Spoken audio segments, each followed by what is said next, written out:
আসসালামু আলাইকুম, সবাইকে ধন্যবাদ। আপনারা অনেক কষ্ট স্বীকার করে এখানে আসছেন। আপনারা জানেন ত্রয়োদশ জাতীয় সংসদ নির্বাচনে 12ই ফেব্রুয়ারি অনুষ্ঠিত হতে যাচ্ছে। দীর্ঘ 17 বছর পরে বাংলাদেশের ভোটের রাজনীতি শুরু হয়েছে, যেটা শহীদ রাষ্ট্রপতি জিয়া রহমান এটা শহীদ রাষ্ট্রপতি জিয়া রহমান এই ধারাটা, গণতন্ত্রের ধারাটা প্রবর্তন করে নিয়ে আসছিলেন।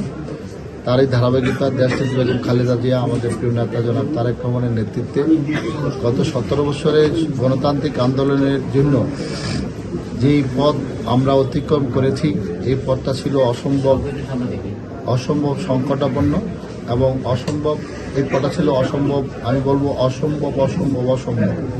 কিন্তু আল্লাহ রাব্বুল আলামিন সত্যের বিজয় লাভ করে আজকে একটি গণতান্ত্রিক পরিবেশে আমাদের কাছে ফিরে দিয়েছেন। তারই ধারাবাহিকতায় আগামী 12ই ফেব্রুয়ারি বাংলাদেশে যে জাতীয় সংসদ নির্বাচন হতে যাচ্ছে, সেই সংসদ নির্বাচনে বাংলাদেশ জাতীয়তাবাদী দলের পক্ষ থেকে শরীয়তপুর 3-এ আমার দল আমাকে মনোনীত করেছেন একজন প্রার্থী হিসাবে। আমার দল যে আমাকে মনোনীত করেছেন, এই জন্য আল্লাহর প্রতি কৃতজ্ঞতা প্রকাশ করছি। আমাদের শরীয়তপুরের পরিবারের পক্ষ থেকে, আমার ব্যক্তিগত পক্ষ থেকে আমি আমাদের দলের প্রিয় নেত্রী দেশনেত্রী বেগম খালেদা জিয়া, আমাদের প্রিয় নেতা জনাব তারেক রহমান এবং জাতীয় স্থায়ী কমিটিকে আমি ধন্যবাদ জানাচ্ছি এবং কৃতজ্ঞতা প্রকাশ করছি। আমরা আজকে জাতীয় সংসদের এই ত্রয়োদশ জাতীয় সংসদের আমাদের যে নির্বাচনী ফর্ম, আমরা নমিনেশন পেপার যেটা সেই নমিনেশন ফর্ম আজকে আমি এখন দামোদর উপজেলায় আমাদের প্রিয় নেতৃবৃন্দ, সিনিয়র নেতৃবৃন্দ সবাই আছেন, আমরা সবাইকে নিয়ে আমরা আনুষ্ঠানিকভাবে এই ফর্মটা জমা দিচ্ছি। সবাই ধন্যবাদ।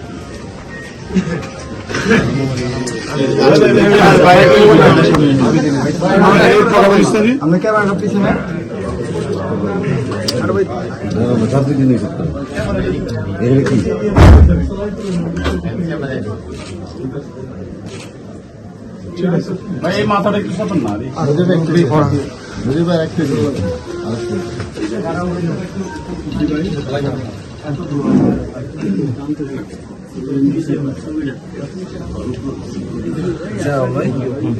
সবাইকে ধন্যবাদ।